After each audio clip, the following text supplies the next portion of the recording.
अस्सलामुअलैकुम दोस्तों, कैसे हैं आप लोग। उम्मीद करते हैं कि आप सभी लोग खैरियत से होंगे। तो आज की वीडियो में हम कुवैत की कुछ ज़रूरी खबर, ज़रूरी जानकारी जो आ रही है वो आप तक पहुंचाने वाले हैं। आप लोगों से गुजारिश रहेगी वीडियो को शुरू से लेकर आखिर तक जरूर से देख लें। दोस्तों वीडियो को लाइक भी जरूर कर दें। जो लाइक कर देते हैं तो हम दोस्तों का दिल से बहुत बहुत शुक्रिया। चलिए बढ़ते हैं अपडेट तरफ। पूरी का अपडेट आपको बताते हैं। सबसे पहली खबर, कुवैत में 7 जुलाई को यानी संडे वाले दिन पब्लिक हॉलीडे का ऐलान कर दिया गया। यानी कि 7 जुलाई को कुवैत के अंदर तमाम लोगों की छुट्टी का ऐलान कर दिया गया है। बताया गया है कि इस्लाम के नए साल के मौके पर यह छुट्टी का ऐलान किया गया है। इसके अलावा अगली अपडेट यह है कि कुवैत के बिनीद अलगार, फरवानिया और अहमदी गवर्नरेट में ज़बरदस्त कैंपेन शुरू किया जाने वाला है।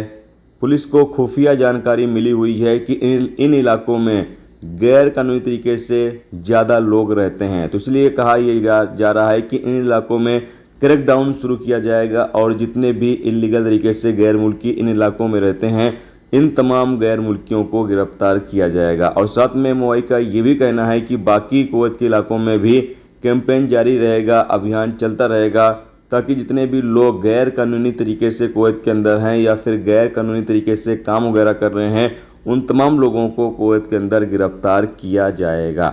इसके अलावा अगली अपडेट यह है कि कुवैत में डोमेस्टिक वर्करों का वीज़ा 18 नंबर वीजे में कब तक ट्रांसफ़र होगा। तो यहाँ पर अपडेट के मुताबिक बताया ये जा रहा है कि जल्द ही ये कानून कुवैत गवर्नमेंट लागू करने वाली है कि खादिम से सून में आप वीज़ा अपना ट्रांसफ़र कर सकते हैं। लेकिन कब ये कानून लागू हो जाएगा, किस डेट से ये कानून शुरू होगा, अभी तक इसका ऐलान नहीं किया गया है। यहाँ पर बताया गया है कि कुवैत गवर्नमेंट इस कानून के हवाले से विचार कर रही है, इस कानून को तैयार कर रही है और जल्द ही ये कानून कुवैत के अंदर लागू कर दिया जाएगा। इसके अलावा अगली अपडेट यह है कि कुवैत मिनिस्ट्री की टीम ने 3 दुकानों को बंद कर दिया जहां पर नकली सामान बेचे जा रहे थे। एक दुकान में नकली बैग बेचे जा रहे थे, एक दुकान में नकली जूते बेचे जा रहे थे, जबकि एक दुकान के अंदर इस्तेमाल किए गए टायर को दोबारा रिपेयर करके बेचा जा रहा था।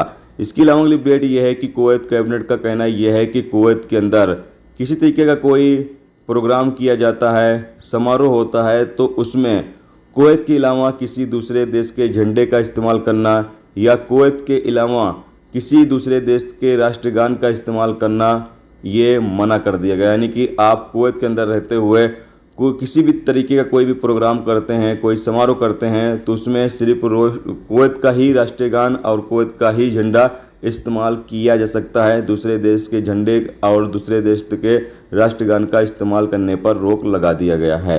दोस्तों ये थी आज की कुवैत की कुछ ज़रूरी खबर, ज़रूरी जानकारी जो आप तक पहुंचा दी गई। उम्मीद करता हूं ये जानकारी आपको अच्छी लगी है तो प्लीज़ दोस्तों वीडियो को लाइक करके जरूर जाएं और जो चैनल पर नए हैं उनसे गुजारिश रहेगी प्लीज़ चैनल को भी सब्सक्राइब